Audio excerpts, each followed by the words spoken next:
So, എല്ലാവർക്കും good morning. So നമ്മൾ ഇതുവരെ ഡിസൈൻ ഓഫ് മെഷീൻ എലമെന്റ്സിന്റെ പാർട്ടിൽ ഡിസ്കസ് ചെയ്തിരുന്ന തിയറി പാർട്സ് ആയിരുന്നു. അതായത് ഒരു മെറ്റീരിയൽ എന്താണ്, what you mean by material, അല്ലെങ്കിൽ ആ മെറ്റീരിയൽ എന്തൊക്കെ തരം materials, ductile as well as brittle materials ഉണ്ട്.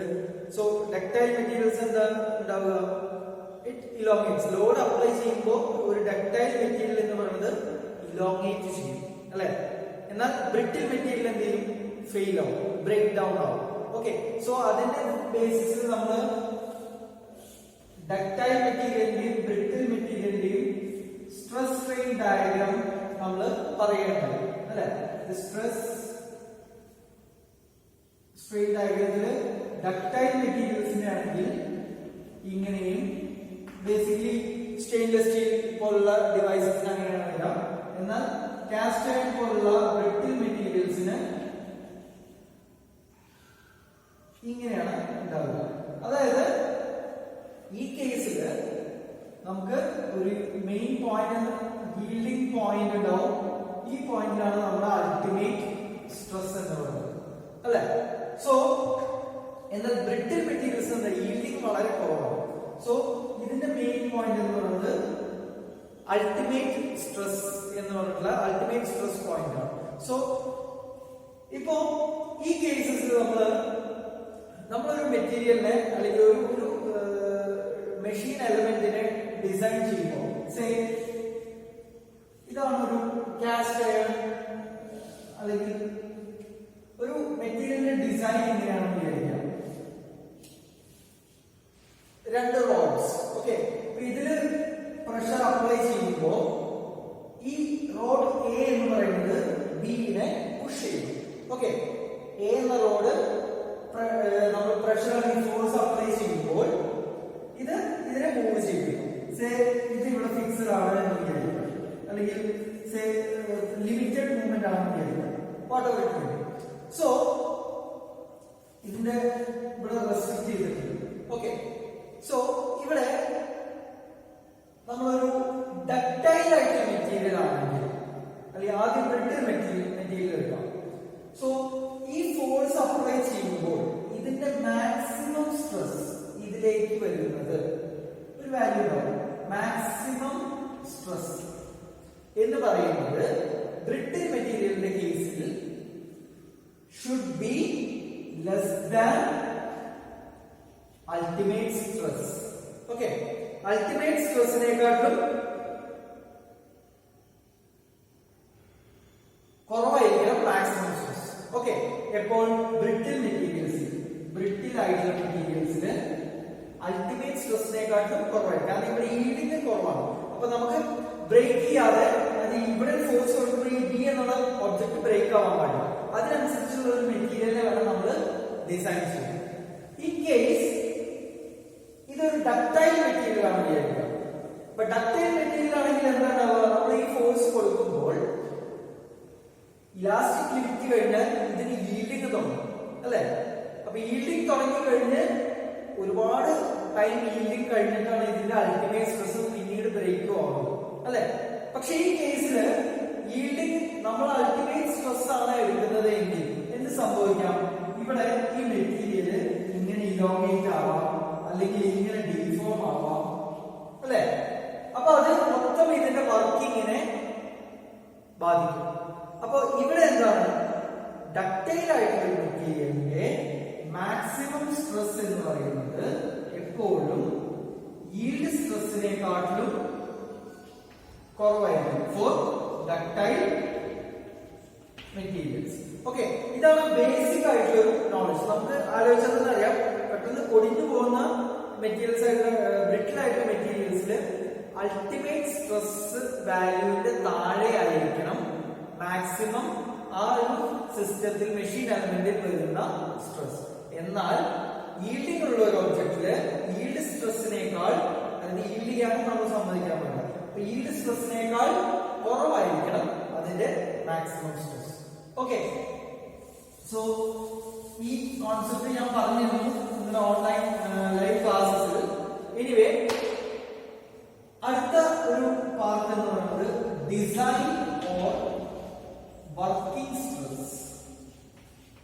ഡിസൈൻ ഓർ വർക്കിംഗ് സ്ട്രെസ് എന്ന് പറഞ്ഞിട്ടുള്ള ഒരു concept. So design or working stress എന്നുള്ള കോൺസെപ്റ്റിൽ എന്താണ് പറയുന്നത്? എന്താണ് വർക്കിംഗ് സ്ട്രെസ് അല്ലെങ്കിൽ ഡിസൈൻ സ്ട്രെസ്? ഒരു stress developed in A system during it's work. അത്രേ ഉള്ളൂ. അത് ഒരു ഒബ്ജക്ട് മെഷീൻ എലമെന്റ് റൺ ചെയ്യുമ്പോൾ അതിൽ ഉണ്ടാക്കാവുന്ന സ്ട്രെസ്. ഓക്കെ, അപ്പൊ ഇതിനെ ഡിറ്റർമൈൻ ചെയ്യുന്ന ഒരു മെയിൻ ഫാക്ടർ എന്ന് പറയുന്നതാണ് ഫാക്ടർ ഓഫ് സേഫ്റ്റി. ഓക്കെ, ഇതിന് എൻ എന്നോ ലിന്യൂ എന്നോ ഈറ്റ എന്നോ പറയാം. ഓക്കെ, സോ ഈ ഫാക്ടർ ഓഫ് സേഫ്റ്റി എത്രയും സേഫ് ആയിട്ട് നമുക്ക് ഒരു ഒബ്ജക്റ്റ് അല്ലെങ്കിൽ ഒരു മെഷീൻ എലമെന്റിനെ കൊണ്ടുപോകാം, എത്രയാണ് അതിന്റെ ഫാക്ടർ ഓഫ് സേഫ്റ്റി എന്ന് കണ്ടുപിടിക്കുന്നത് നമ്മൾ അതിന്റെ മെയിൻ ആയിട്ടുള്ള ഒരു എലമെന്റ് ആണ് നമുക്ക് ഡിസൈൻ ഓർ വർക്കിംഗ് സ്ട്രെസ് എന്ന്. And factor of safety is defined by maximum stress by working stress അല്ലെങ്കിൽ design stress by working stress. Okay, so factor of safety is the ratio of maximum stress as well as working or design stress. appo idine ductile materials aanengil ductile materials ne factor of safety ennu parayunnathu ductile aayittulla material aanengil adine yield aano nokkandathu brittle aano nokkandathu yielding alla. So sigma y by working സ്ട്രെസ്സിനെ sigma e എന്ന് പറഞ്ഞിട്ട് represent ചെയ്യുന്നു. Okay, clear ആണോ? അതേപോലെ brittle മെറ്റീരിയൽസിൽ factor of safety എന്ന് പറയുന്നത് sigma u by sigma e. Okay, sigma u by sigma e. So ഈ ടേം നിങ്ങൾ ഈ രണ്ട് കോൺസെപ്റ്റും അറിഞ്ഞിരിക്കണം. ഈ സിഗ്മ ഇ എന്ന് കൊടുക്കാൻ കാരണം ഇത് മഹാദേവന്റെ ടെക്സ്റ്റ് ബുക്കില് സിഗ്മ ഇ എന്ന നൊട്ടേഷൻ ആണ് അതിൽ കൊടുത്തിട്ടുള്ളത്. അതുകൊണ്ടാണ് ഞാൻ ഇവിടെ അത് തന്നെ യൂസ് ചെയ്യുന്നത്. ഓക്കെ, സോ ബേസിക് ആയിട്ട് ഡിസൈൻ സ്ട്രെസ് അല്ലെങ്കിൽ വർക്കിംഗ് സ്ട്രെസ് എന്ന് പറഞ്ഞ കോൺസെപ്റ്റ് എന്ന് പറഞ്ഞാൽ ഒരു സിസ്റ്റത്തിൽ അതിന്റെ വർക്കിങ്ങിന് അത് വർക്ക് ചെയ്തുകൊണ്ടിരിക്കുമ്പോൾ ഉണ്ടാകുന്ന സ്ട്രെസ്സിനെയാണ് നമ്മൾ ഡിസൈൻ സ്ട്രെസ് അല്ലെങ്കിൽ വർക്കിംഗ് സ്ട്രെസ് എന്ന് പറയുന്നത്. സോ ഈ വർക്കിംഗ് സ്ട്രെസ്സിനെ റിലേറ്റ് ചെയ്യാവുന്ന ഒരു എലമെന്റ് ആണ് ഫാക്ടർ ഓഫ് സേഫ്റ്റി. ആ ഫാക്ടർ ഓഫ് സേഫ്റ്റി എന്ന് പറയുന്നത് it's nothing but yield stress by working stress in case of ductile materials and ultimate stress by working stress in case of brittle materials. Okay.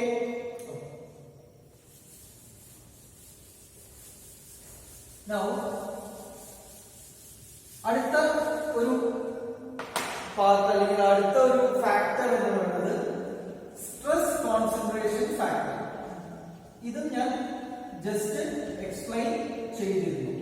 Stress concentration factor എന്ന് പറഞ്ഞാൽ എന്താണ്? Okay, what do you mean by stress concentration factor? ഇപ്പോൾ ഒരു object ഇങ്ങനെ ഒരു object ഉണ്ടെങ്കിൽ ഇതിൽ axial force F എന്ന് പറഞ്ഞിട്ടുള്ള ഒരു ഫോഴ്സ് ആക്ട് ചെയ്യുന്നു. ഇതിന്റെ breadth is B. B is the bread and T എന്ന് പറയുന്നതിന്റെ തിക്നെസ് ആണ്. അപ്പൊ അങ്ങനെയാണെങ്കിൽ നമ്മുടെ ഇതിന്റെ ആക്ട് ചെയ്യുന്ന സ്ട്രെസ് എന്ന് പറയുന്നത് stress is equal to force by area. So force എന്ന് പറയുന്നത് പ്ലസ് ഓർ മൈനസ് വരും അല്ലെ? കാരണം കംപ്രസീവ് ആണെങ്കിൽ മൈനസും ടെൻസൈൽ ആണെങ്കിൽ പ്ലസും വരും. ഇവിടെ എന്താണ്? ടെൻസൈൽ ഫോഴ്സ് ആണ്, വലിവാണ് അല്ലെ? So positive F by area. അതായത് ആക്ട് ചെയ്യുന്ന ഏരിയ, ഈ ഫോഴ്സ് ആക്ട് ചെയ്യുന്ന ഏരിയ ഇതാണ്. അപ്പൊ അതിന്റെ ഏരിയ എത്രയാണ്? B into T. F by B T അല്ലെ? ഇതാണ് ഇതിന്റെ നോർമൽ ആയിട്ടുള്ള സ്ട്രെസ് എന്ന് പറയുന്നത്. Now the same force is acted on another plane. അതായത് say breadth ഉം thickness തിക്നെസ് ഒക്കെ സെയിം ആണ്. ബട്ട് ദ തിങ് ഈസ് ഇവിടെ എന്താണ് ഒരു ഹോള് ഉണ്ട്. ഓക്കെ ഓക്കെ അഗൈൻ ഇവിടെ നോക്കിക്കഴിഞ്ഞാൽ apply force F. Okay axial force times axial tensile force ആണ് ഫോഴ്സ് F. ഇതിന്റെ ഡയമെൻഷൻസ് B ഉം A ആണ്. ഇതിന്റെ ലെങ്ത് A എന്ന് പറഞ്ഞിട്ടുള്ള ലെങ്ത് ആണ് എന്ന് വിചാരിക്കുക. ഓക്കെ ഇതെല്ലാം ഡിസൈൻ ഡാറ്റ ബുക്കിൽ ഉള്ളതുകൊണ്ടാണ് ഞാൻ ഇത് അതേപോലെ പറയുന്നത്. ഓക്കെ നൗ ഇങ്ങനത്തെ ഒരു കേസിൽ ശരിക്കും ഈ ഒരു എലമെന്റിൽ ഈ ഒരു പാർട്ടിൽ എന്ത് സംഭവിക്കുന്നു? ഫോഴ്സ് സ്ട്രെസ് എന്ന് പറയുന്നത് force by area F by ഈ ഒരു പാർട്ടിൽ ബിയും ടിയും തന്നെയാണ്.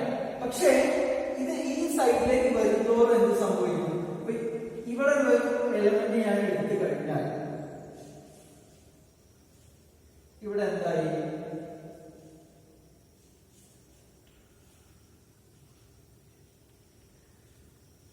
സി ഇത്രയും എലമെന്റ് ഇവിടെ കുറവാണ് അല്ലെ?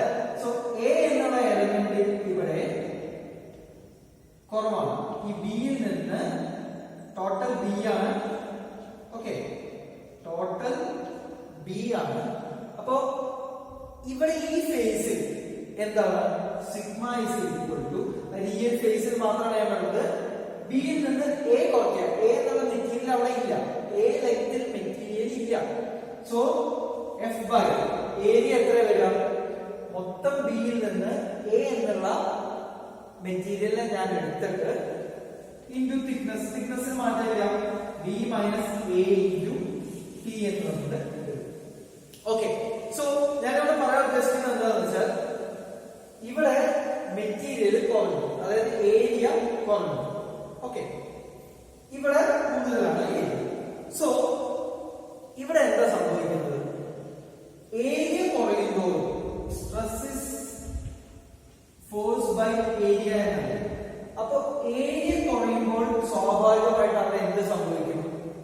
സ്ട്രെസ് അല്ലെ? സ്ട്രെസ്സിന്റെ വാല്യൂ കൂടിക്കൊണ്ടേയിരിക്കും. സോ ഏരിയ കുറയുന്ന സ്ഥലത്ത് എന്ത് സംഭവിക്കും?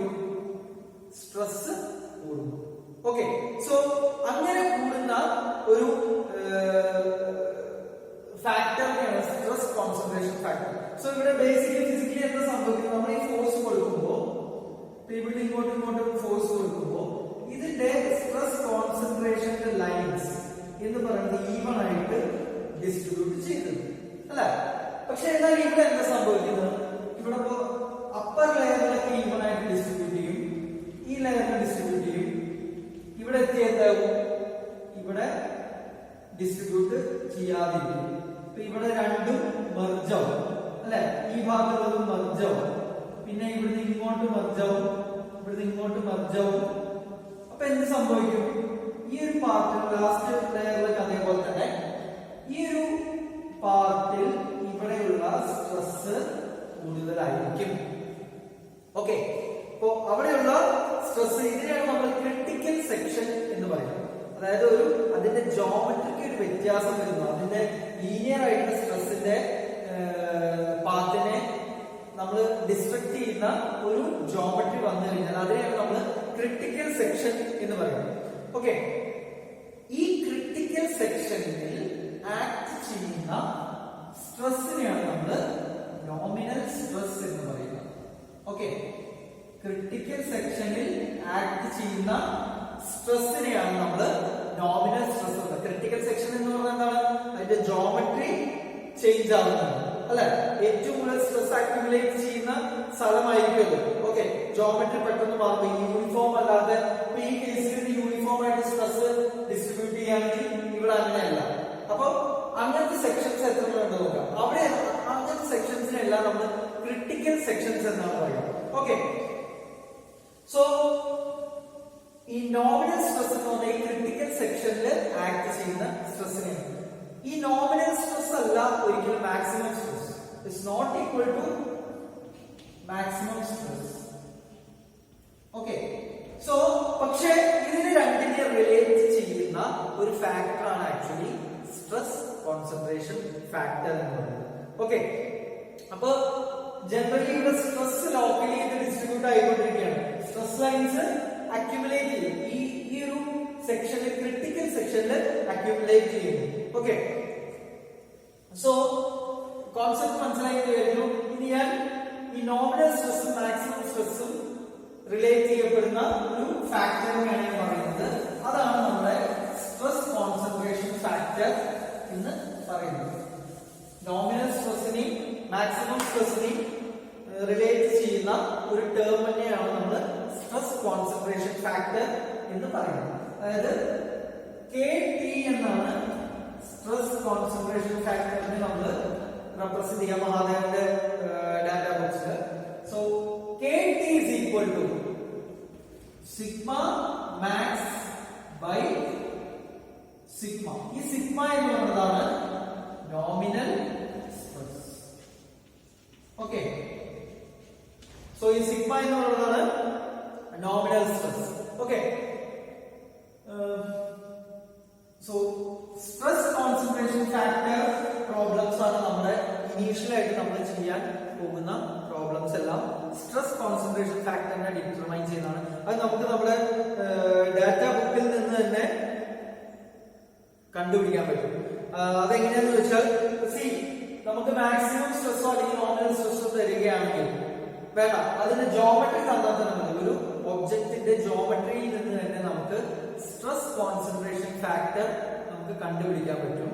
ആൻഡ് ടു ദാറ്റ് എന്താണ് നമുക്ക് നോമിനൽ സ്ട്രെസ്. സോ നമുക്കൊരു ഗ്രാഫ് കിട്ടുകയാണ്. ഒരു ഞാൻ നേരത്തെ പറഞ്ഞ ഒരു സെക്ഷൻ ആണെന്ന് വിചാരിക്കാം. ഇതിന്റെ ലെങ്ത് A, ഇതിന്റെ ബ്രെഡ്ത്ത് B. ഓക്കെ, സോ നമ്മുടെ മഹാദേവന്റെ ടെക്സ്റ്റ് ബുക്കില് സെക്കൻഡ് പാർട്ട് നമ്മൾ ഇൻഡെക്സിൽ നോക്കിക്കഴിഞ്ഞാൽ സെക്കൻഡ് മൊഡ്യൂളിൽ വർക്കിംഗ് സ്ട്രെസ്സസ് എന്ന് പറഞ്ഞിട്ടുള്ള ഒരു പാർട്ട് ഉണ്ടാവും. 19 പേജ് നമ്പർ 19. അതിൽ എല്ലാ സിമ്പിൾസും എല്ലാ കാര്യങ്ങളും കൊടുത്തിട്ടുണ്ടാവും. എന്തൊക്കെ സാധനങ്ങളാണ് 19 പേജിൽ എന്താണ് റെപ്രസെന്റ് ചെയ്യുന്നത്, സിഗ്മ ടി എന്ന് പറഞ്ഞതാണ്, സിഗ്മ മാക്സ് എന്ന് പറഞ്ഞതാണ്, KT എന്ന് പറഞ്ഞതാണ്. ഇങ്ങനെയുള്ള എല്ലാ കാര്യങ്ങളും അതിൽ കറക്റ്റ് ആയിട്ട് ഡിഫൈൻ ചെയ്തിട്ടുണ്ടാവും. ഓക്കെ, അതിൽ നിന്ന് നിങ്ങൾ നോക്കിക്കഴിഞ്ഞാൽ സേ നമ്പർ 36 എന്നുള്ള ഒരു പേജിൽ നോക്കിക്കഴിഞ്ഞാൽ പലതരം ഗ്രാഫുകളാണ്. അതിലൊരു ബേസിക് ആയിട്ടുള്ള ഗ്രാഫാണ് ഇവിടെ കൊടുത്തിട്ടുള്ള B and A എന്ന് പറഞ്ഞിട്ടുള്ള ഗ്രാഫ്. അതായത് ഒരു ഒബ്ജക്റ്റിൽ ജസ്റ്റ് ആക്സിയൽ ആയിട്ടുള്ള ഫോഴ്സ് കൊടുക്കുന്നു. അതിന്റെ centre part is a hole of diameter A and its breadth is B. Okay, ഇങ്ങനത്തെ കേസിൽ ഈ ബുക്കിൽ ഒരു ഗ്രാഫ് തന്നിട്ടുണ്ടാവും. A/B x ആക്സിസിലും KT എന്ന് പറഞ്ഞിട്ടുള്ളത് y ആക്സിസിലുമായിട്ടുള്ള ഒരു പോയിന്റ് തന്നിട്ടുണ്ടാവും. സോ ഇതില് എയും ബിയും നമുക്ക് അറിയാമെങ്കിൽ ഓക്കെ, ഇവിടെ ഒരു പ്രത്യേക ഗ്രാഫ് ഇങ്ങനെ കൊടുത്തിട്ടുണ്ടാവും. ഓക്കെ, സോ A/B എന്നുള്ള വാല്യൂ സേ ഇവിടെ 0.2, 0.4, 0.6 അങ്ങനെ പറഞ്ഞു. മുകളിൽ ഇവിടെ 2, 2.5, 3, 3.5 എന്ന് പറയുന്ന പോയിന്റ്സ് ഉണ്ട്. സോ അങ്ങനെയാണെങ്കിൽ എയും ബിയും നമുക്ക് അറിയാമെങ്കിൽ സേ 2/15 എന്ന് പറഞ്ഞിട്ടുള്ള റേഷ്യോ ആണെങ്കിൽ 1/25 എന്നുള്ള റേഷ്യോ ആണെങ്കിൽ ആ 1/25 എന്ന് പറഞ്ഞു കഴിഞ്ഞാൽ 0.4 അല്ലെ. അപ്പൊ ആ 0.4ന് നേരെ മുകളിലേക്ക് പോയി കഴിഞ്ഞാൽ ഏത് പോയിന്റിലാണ് ഇവിടെ നിൽക്കുന്നത് എന്ന് നോക്കിയാൽ സേ ഇത് 2.8 എന്നുള്ള പോയിന്റ് ആണ് വരുന്നത്. അതാണ് നമ്മുടെ stress concentration factor. So stress maximum stress കണ്ടുപിടിക്കണമെങ്കിൽ ഈ 2.8 into നോമിനൽ സ്ട്രെസ് ചെയ്താൽ നമുക്ക് മാക്സിമം ആ ഒബ്ജക്റ്റിന്റെ സ്ട്രെസ് കിട്ടും. ഓക്കെ, സോ ഇതാണ് ബേസിക്കലി സ്ട്രെസ് കോൺസെൻട്രേഷൻ ഫാക്ടർ. അപ്പൊ ഇതിന് നിങ്ങളുടെ ടെക്സ്റ്റ് ബുക്സ് മഹാദേവന്റെ ഡാറ്റ ബുക്ക് തന്നെ എല്ലാ കാര്യങ്ങളും ഇതിപ്പോ ഈ ഒരു സ്ട്രക്ചർ മാത്രമല്ല. ഇനി ഇവിടെ ആക്സിൽ ഫോഴ്സിന് പകരം ഷിയർ ഫോഴ്സ് ആണ്, അല്ലെങ്കിൽ മൊമെന്റ് ആണ് അപ്ലൈ ചെയ്യുന്നത്, അല്ലെങ്കിൽ ഇവിടെ ഒരു ഗ്രൂവ് ഉണ്ടെങ്കിൽ, ഈ ഒരു മെറ്റീരിയലിൽ ഒരു ഗ്രൂവ് ഉണ്ടെങ്കിൽ, സ്റ്റെപ്ഡ് ബാർ ആണെങ്കിൽ ഇതിന്റെ എല്ലാത്തിന്റെയും ഡീറ്റെയിൽസ് ഇവിടെ വർക്കിംഗ് സ്ട്രെസ്സസ് എന്നുള്ള പാർട്ടിൽ കൊടുത്തിട്ടുണ്ട്. ഓക്കെ, സോ ഇതിന്റെ ബേസിക് കോൺസെപ്റ്റ് ആണ് നമുക്ക് മനസ്സിലാക്കേണ്ടത്. Okay, hope the lecture is clear. Okay, thank you.